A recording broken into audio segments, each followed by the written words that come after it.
You're listening to Deep Dives with Sharks, a shark podcast focused on shark species, shark safety both for you and the sharks, and news from the past couple weeks. Sit back, relax, it's time to take a dive. Hello and welcome back to Deep Dives with Sharks. I am still the host here, Alex. They haven't gotten rid of me yet, and by they, I mean myself. But I do have some good news to talk about this week. I got an email this morning that let me know that my podcast was within the top 100 nature podcasts in the U.S. on Apple Podcasts. So I thought that was incredibly awesome. I'm currently sitting at number 98, and I could not have done that without you guys here, all listening, sending information, or sending your requests, anything like that. So I do very much appreciate all that so much, and I can't wait to see where else this continues to go. And once again, thank you guys for even being here in the first place. But I did also want to say that my girlfriend did send me a article this morning, and she was telling me that she saw this, came across it, I'm not exactly sure how, but it was talking about shark fishing. And I know back, I think it was in the Hammerhead episode, I was talking about shark fishing and how it affects people, but I didn't really talk too much about how it affects the shark. So she actually found a whole article that they did over in Dublin at Trinity College talking about the effects that shark fishing has on the shark that is actually caught. So I thought that was incredibly cool. I didn't get to read too much of it, but at this point, it does talk about a temperature change in the shark, which is kind of absolutely wild. So I'm going to read more into that, hopefully be able to bring more of that forward and probably use that in another week's episode. But I do think that's incredibly cool. You guys are more than welcome to send me things like that you want me to talk about. I am very excited to hear that. And also I did receive 2 requests from Instagram this week. Now, I wasn't able to do both of them because they're 2 very different species, but I will be doing the one that I don't do this week. The other one will be done next week. So the first one I got was from my good friend Will. I've actually known him for a good while. I met him in college. And he actually was my roommate for a few years as well. So shout out to Will for putting up with me for as long as he has. But with this, he did mention that in the last episode with whale sharks, I talked a whole lot about the tail of the whale shark and how to interact with the tail and be safe and get out of its way. And I guess it triggered in his mind, well, what other shark has a really long tail? And that, of course, will be the Thresher Shark. But before we get into the Thresher Shark, once again, follow me on Instagram at Deep Dives with Sharks. That's the best way you guys can send me any recommendations, any requests, any really bad jokes. I'm still waiting on a good bad joke I can tell on air, so please send me I actually know one, but I'm waiting for someone to send it to me, then I'll share mine. But send me some bad jokes to tell on the podcast too. We'll do a little joke corner to work out. But not to delay too much further, going into the Thresher Shark for this week. Now, one thing to quickly point out is that there are a couple different species of threshers, and these are also all going to be known for their very long tails. Now, there are a few different things about them, which of course is why they're all going to be different species rather than all being the exact same. But with this, the thresher sharks are, of course, the tropical fish. They're going to be found mostly around the equator, but also they will be found around the tropics of Cancer and Capricorn. So they'll be somewhere in that range. Now, they're also going to be found in the ocean, usually around up to 500 meters or 1,600 feet, just depending on the species as well. The 3 species are going to be the common thresher. They grow to be about 20 feet, which would be 6 meters. The big eye thresher, 10 to 13 feet or 3 to 4 meters. And the pelagic thresher, 10 feet or around 3 meters. So I did break this up, so that way we'll talk about each species individually. So we can go that way around there. Now, on this, the common thresher is the first one we're going to be talking about. They are also known as the Atlantic thresher, mostly because they were found in the Atlantic Ocean, and that's where most of them do reside, but they're found all over the world as well. So they are going to be found around the southern coast of North America, but that does include up past the United States and into parts of Canada, so kind of mid to southern North America. But on there, very wide range. They also are going to go around coast of South America, excluding the very lower tip, Southern Europe, Southeast Asia, Eastern Australia. For some reason, they weren't on the west coast at all. And then also around the coast of Africa, once again, excluding the most northern and most southern tip. So they usually like to stay around like the mid-African region. But On this, they are commonly mistaken with the pelagic thresher, although they typically do have a color band that wraps underneath their stomachs. That's the easiest way to identify them from the pelagic, as well as other things that I will point out in the pelagic as well. But just in case you guys do need a little bit of help, definitely look for that stomach wrap, because I do know you guys use this podcast to go out and identify sharks that you find in the wild. So appreciate it. Thank you. But on this one as well, they're going to have that long tail like a whip to sense prey, same way that all the other thresher sharks do as well. Now, the way that they hunt is that they're going to mostly go after schooling fish first and foremost, like anchovies or herrings. So what they'll do is they will utilize a bait ball. Now, for those of you that do not know, or if I haven't talked about it yet on the podcast, I'm not entirely positive if I've talked about a bait ball yet. I may have mentioned it, but bait balls are typically just schools of fish that are kind of in a panic. So what happens is dolphins utilize this, a lot of different sharks do. They'll try to get all the school of fish to start swimming in a circle and start to condense. Now, pods of dolphins are very good at doing this. They'll usually either break apart into smaller bait balls, so that way they don't have to manage a large school of fish and they can hunt in different packs there. But for the thresher shark, they're usually solitary, so they're not doing that. But what they're going to do is they're going to get a bait ball formed. And then as that bait ball is swirling, they'll then swim straight at it, and they'll use their tail like a whip. They'll arch their back, it'll go over top of their head, and it will hit a single fish or a couple fish, and whatever it hits will be stunned. They'll usually float away from the bait ball, and then the thresher is able to get in there and just eat them up quickly. But with this, they are also going to have different rows of teeth depending on the species. So for the common thresher, they have 30 to 50 rows of upper teeth and 25 to 50 rows of lower teeth. Their teeth are also going to all be triangular shaped, but they do have a little bit more of a point to them, so they're a little bit more narrow than the great whites. And I do usually draw back to the great white, as that is the first shark that people tend to think of, and also it tends to be the first shark tooth people think of as well. Usually when you're buying one at any sort of souvenir shop, which also I highly do not recommend doing, but I'll get more into that probably at a later date as well. Mostly, or I'll just get into it real quick actually, mostly because you don't know how they got that. It could either be fake, which is fine, just kind of a waste of money, or it could also just be that they killed a shark and took its teeth, and same way that like we get mad at other people for doing shark fin soup, we're taking shark teeth for souvenirs, but that's my little sidebar. But anyway, they have those kind of triangular teeth, a little bit more narrow. But from there, they're like to use that bait ball. It's a lot easier to do it, and also make sure that they can get their food very easily. Now, when it comes to mating, giving birth, all of that, they usually give live birth, so these sharks don't lay eggs, and they usually give birth to 2 to 4 pups, although in some rare cases they can give birth up to 6. So could be a little bit more, a little bit less, but typically it's going to be in that 2 to 4 range, typically a little bit higher, close to like 3 or 4. Now, these sharks are incredibly hard to interact with because they are incredibly timid and usually avoid humans on sight. They also, in previous episodes of Shark Week that I've seen when they were trying to tag threshers, they had to utilize spearfishing tactics.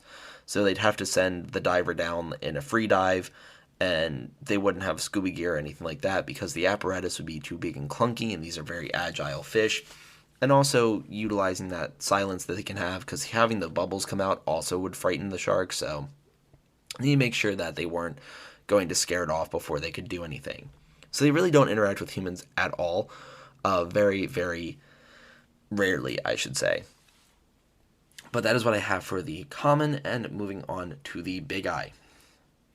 Now, as it gets from its name, you can probably tell that it is known for having a massive eye. Well, it has 2. So with this, it's 2 massive eyes. Compared to the other 2 species, they're usually only going to be about an inch or 2, so they're still going to be pretty big, but not as big as the big eye, which has a 3.9 inch eye.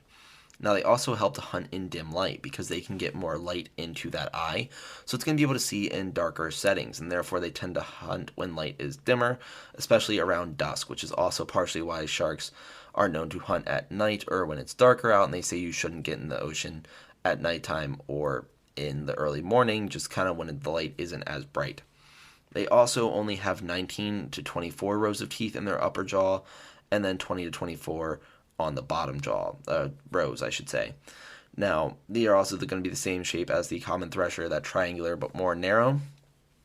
And they also have larger jaws than the common thresher. So this one can eat larger prey. So they eat squid rather than just herring or the other fish I mentioned. And also, I don't know why I can't remember that. I also did this on the last time I tried to record this, but whatever. But from there, they also will eat lancet fish and small billfish. Now, billfish and lancet fish, for those of you that do not know, because I actually did not know what they were, they kind of look like smaller versions of sailfish or those swordfish that you'll see. So they're very similar to that, more open ocean fish like that. Now, for the big eye, they only give birth to 2 pups at a time. So they're going to be right around, they only give birth to 2 pups at a time rather than 6. But they also, I've heard that they can go a little bit more, but they're pretty consistently at 2. And with this, they're also going to be a cold-bodied fish, unlike the common thresher. The common thresher is going to be warm-bodied, but there are some things that it can do as well. So the common thresher usually is going to have those warm-bodied, like red muscles inside, very close to the core. I don't know why I just lost my train of thought there. Very close to the core, so that way it can warm up their core, which will then radiate outwards. For the big eye thresher, they actually have these red muscles towards the outside. So they're still underneath of the skin, but they're going to be closer to the outside. So they'll kind of radiate inwards, which then warms up, I guess, a little bit differently. So they're still a cold body shark technically, but they do have the ability to warm themselves up in certain ways.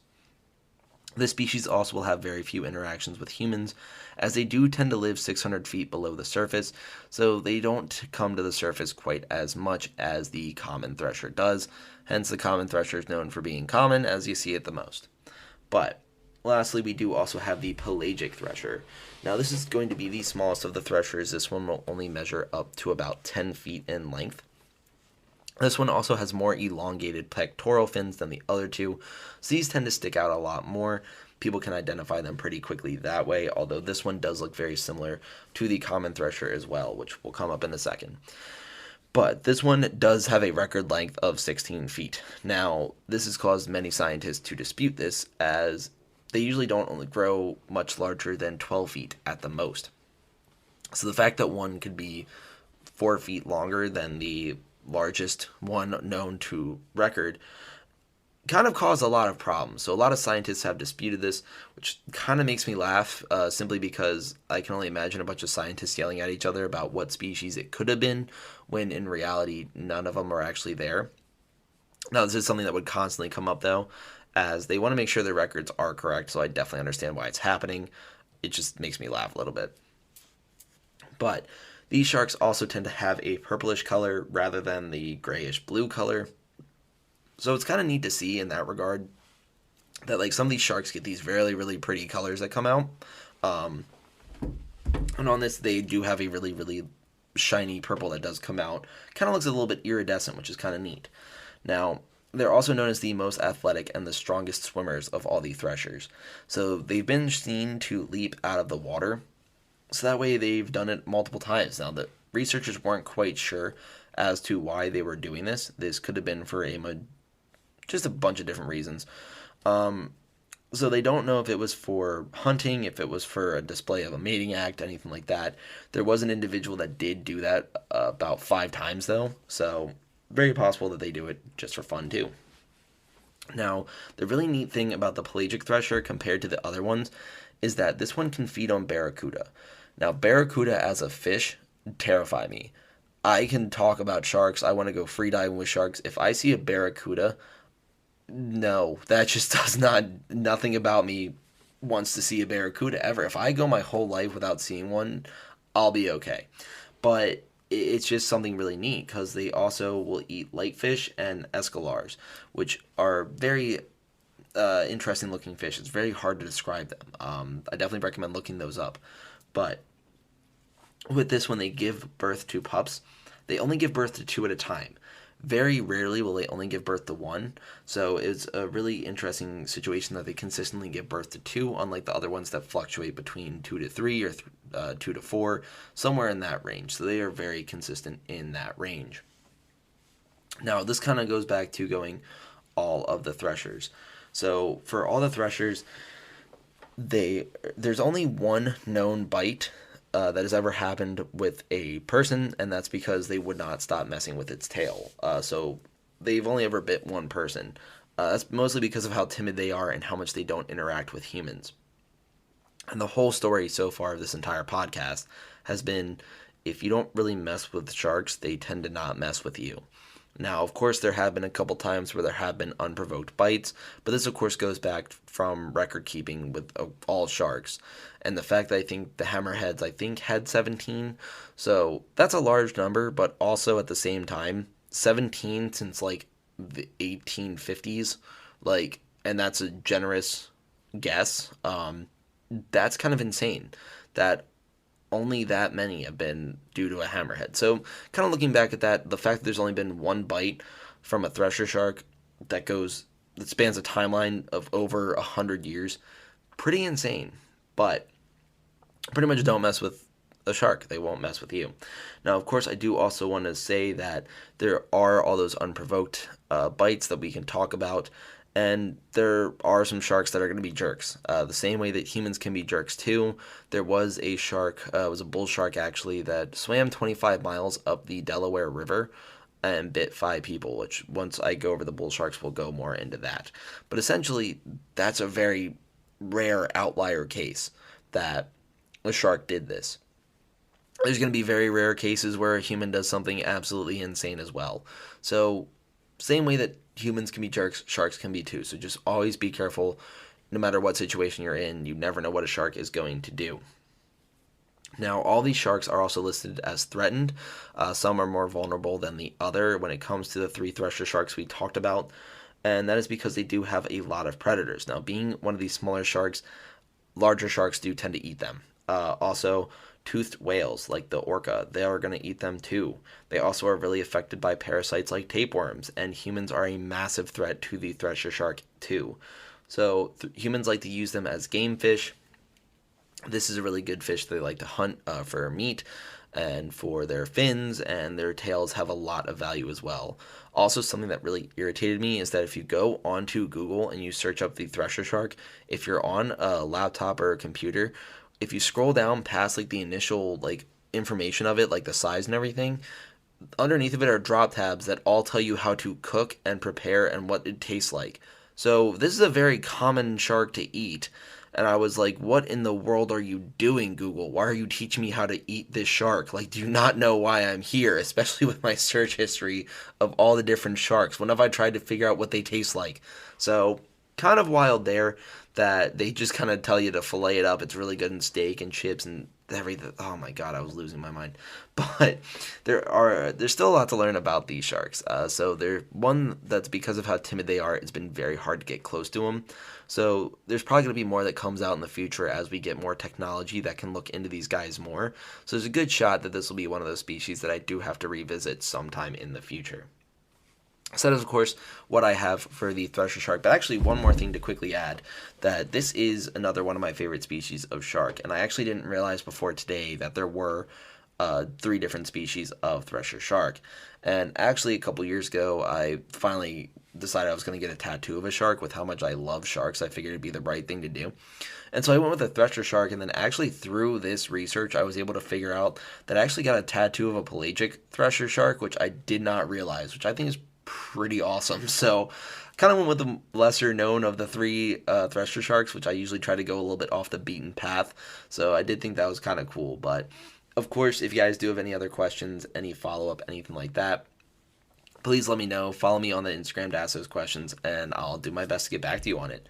But this week, kind of went a little bit different on the safety aspect. I actually decided to go over what to do if you actually are bit by a shark. Now, usually we talk about how to prevent being bit, but of course, in the off case that some situation occurs where you do get bit, I figured it'd be really good to know what you should do. Now, of course, a lot of information is outdated on the internet, which is also why I'm glad that I looked at it like this, because doing my own research, I had to go down a little bit because a lot of it was still talking as if the shark is going to be holding you in its jaws, and it's going to be thrashing you all around and just throwing you and trying to rip you limb from limb, when in reality, it's not going to happen. If it happens, there's going to be a couple things that might happen. I'll talk more about those in a second. But I was really glad to find a website called CPR Certified that had really great info. Because I did look up a couple of government websites and they were still telling you to punch the shark and use anything you can to attack it back. And I'm like, that's just gonna make it angrier. Like, and it's got the upper hand. Like, what you should do mostly if you are for some reason being held by a shark is try to grab above its nose, where all the sensors would be, because that sends it into a sensory overdrive, and then it causes it to like usually open its mouth because it's kind of just going like, what is happening? So kind of doing it like that will be probably the easiest way to get out of its jaws, if it is for some reason holding you like that. But very, very rarely, if ever, has that ever happened. But most bites occur mostly because someone's either messing with the shark or it's out of curiosity. So the bites are also going to be made worse simply by the person moving away, which is going to be known as a secondary injury.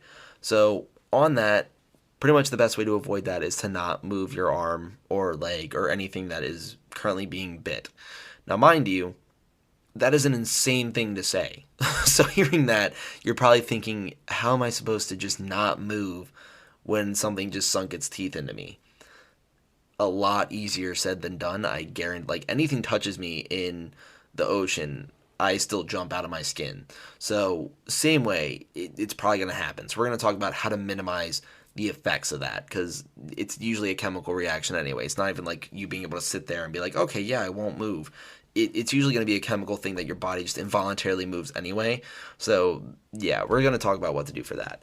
But there are three main types of bites that can occur. There is the first one, which is called the hit and run, where essentially the shark is trying to figure out what you are. They just kind of bite you, and then they bugger off. They don't really know.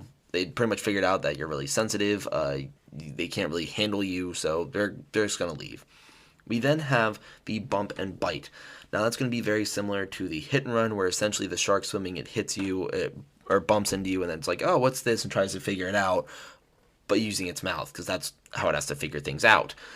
And with that, it then figures out, oh, once again, I can't handle you. All right, I'm leaving. So they're gone. Now, that's another one where it's quick and they're gone. But then the last one's called a sneak attack. Now, I'm not a big fan of using the term attack, but kind of the best way to describe this. It's essentially where they've been provoked and now they're just here and they're going to try to quickly bite you, maybe repeatedly, and then leave. Although very uncommon, usually even when it's being provoked, it still just kind of does the first like hit and run. It just kind of bites you and then tries to get away. Usually they're not sitting here trying to eat you. They're trying to figure out what you are, or they're trying to get you to stop messing with them. So those are the things that usually happen. Now, if you do get bit, try to remain calm.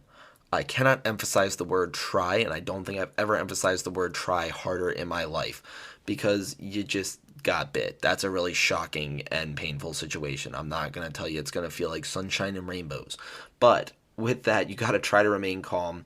It's going to be a really shocking situation, so just try. Now, what you're going to do as well is you're going to want to try to control the bleeding.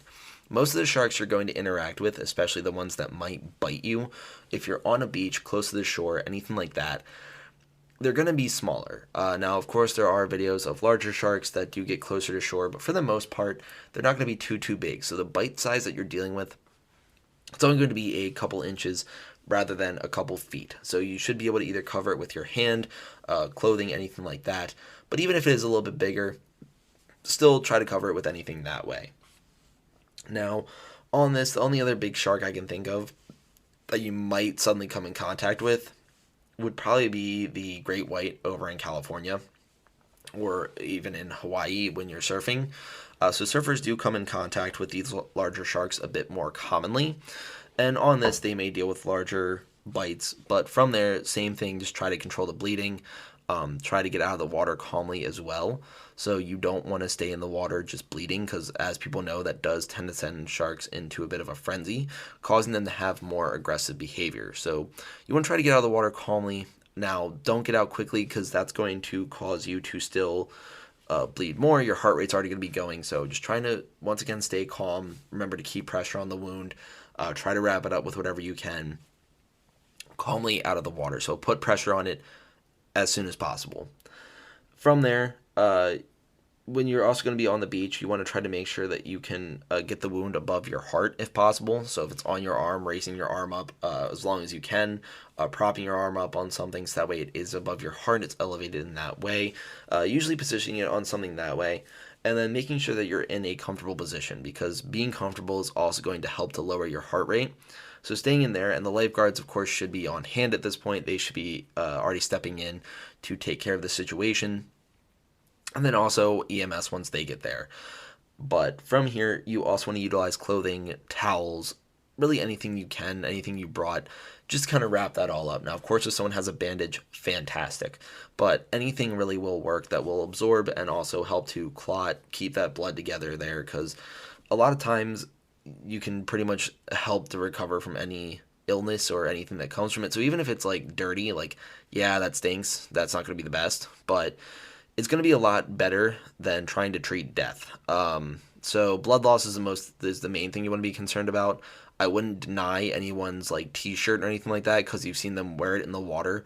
Definitely take anything you can to stop the wound from bleeding any further.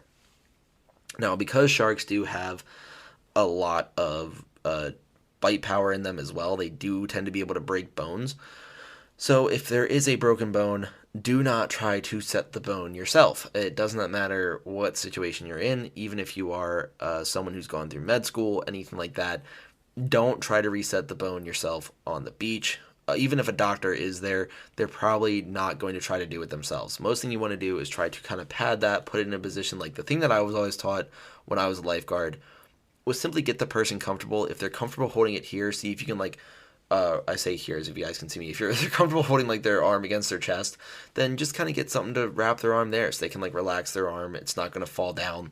But just kind of do anything like that where you can immobilize it, but to stop it from getting more hurt, but also not putting it in a position where it's going to hurt a lot more. So never try to stretch it out. If they're clutching it to their body, just simply take something and tie their arm or whatever it is. Like if their leg's really comfortable being like tucked against the other leg, just tie the legs together at that point. Like anything like that to try to just keep whatever it is from not moving anymore. So that way they don't have to keep worrying about like flexing that muscle to hold it there or like using any other energy to do that. So trying to stop that. But also another thing to emphasize is that most of the incidents where you hear someone has died is because they were a person who enjoyed swimming, surfing, anything like that by themselves early in the morning, when usually sharks are like still using the advantage of dim light to hunt or anything like that, and they're pretty much doing it by themselves away from everyone. So you still, once again, do not want to ever be by yourself in the ocean. Now, even if you are someone that just wants to go to the beach by yourself, you don't want to don't want to go with friends, or you just don't want anyone to come with you, that's like your nice little quiet place, you can still wade in the water a little bit, but make sure that you still go when people would be there. And if you do have a private beach somehow, making sure that people know where you are, someone's going to be nearby, because if you're trying to handle all this by yourself, it's going to be incredibly hard. And it's going to be so much easier if you can have someone else who can just call 911 for you or can help you by applying pressure, anything like that. Just so that way it's not you trying to get out of the water, control your bleeding, call 911, like everything like that. It's just a very difficult situation to go through alone. So having anyone there to help would be insanely helpful. So massively helpful, I could say as well. But that's what I do have for the safety portion of this week. Once again, just I can't imagine anyone would try to set the bone on themselves. It really stressed not to try to set the bone there, so that is something I do want to emphasize as well. Don't set the bone yourself. But once again, if you guys have any questions, anything you want me to go over, please let me know once again. Now, of course, we are going to go on to the shark news. I do once again have two stories. Now, they come from very different sides. I finally did get a story from Hawaii. So this one, the title was that a shark was seen swimming among surfers in, I'm very sorry if I say this island name or this town name, city name incorrectly, but Oahu. I've never been to Hawaii, clearly. But just so you guys know, there was a drone footage of a 6 to 8 foot shark that was spotted swimming under surfers in Hawaii. And I say surfers, it was going past one surfer. Now, there were no reported bites or further interactions with the shark. They did not close the beaches, and they did put up warning signs that the shark was in the area. Now, I personally love Hawaii when it comes to sharks. They are the only state that has banned shark fishing completely.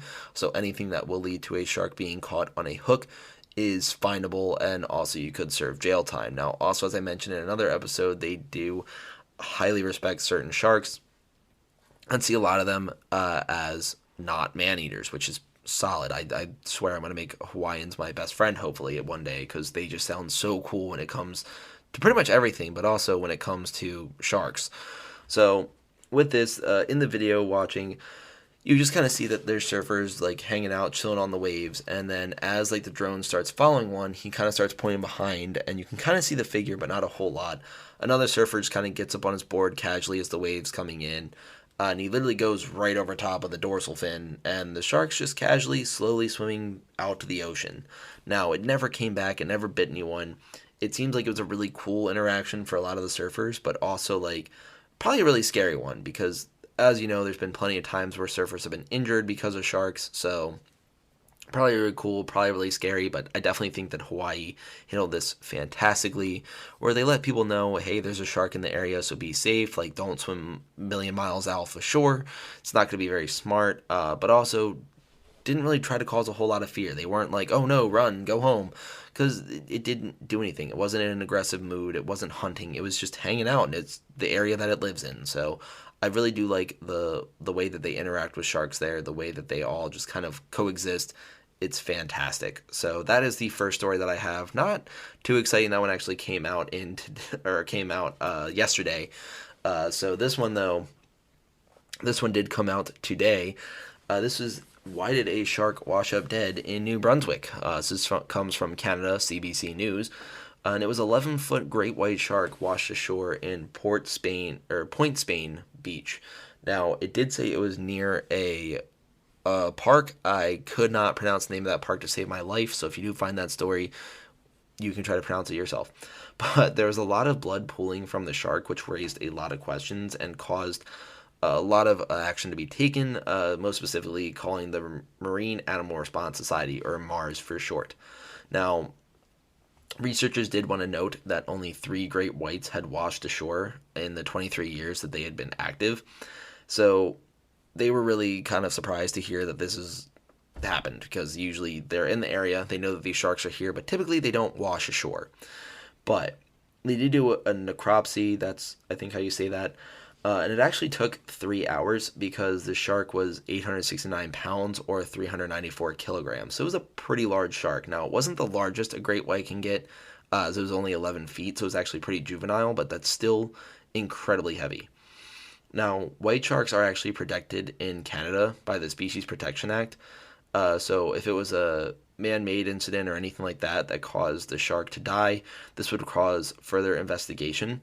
And also, if it was missing anything like teeth, or if any fins or anything like that had been taken even post-mortem, then that would also cause more fines. So that'd be teeth, fins, its wallet, anything like that. I mean, you can't steal a shark's wallet, that's still stealing. But that it would have to cause a lot of investigation. Now, as they were doing the necropsy, they did also mention that blood pooling is very common, especially after an animal has just died. Not quite sure why, it's just what happens. But the internal organs looked incredibly healthy as they were doing it, and also it had a full stomach at the time, so it had recently just eaten. But because of all the healthy signs, they couldn't really actually determine what has caused the shark to die or what killed it.